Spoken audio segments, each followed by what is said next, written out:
हजरत मोहम्मद ने अपनी अहम भूमिका निभाई।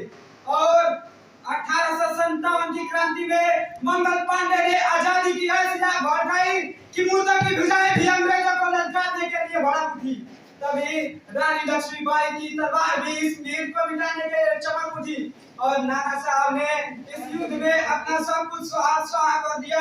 तभी रानी लक्ष्मीबाई की तलवार भी इस भीड़ को मिटाने के लिए चमक उठी और लगभग 80-90 सालों के परिणाम स्वरूप गुलामी की अंधेरी को चीरते हुए आजादी की रोशनी बढ़ाई और 15 अगस्त 1947 को हमारा देश आजाद हुआ। दोस्तों, कितने वीरों ने अपनी जान गंवाई, कितने शहीद हो गए।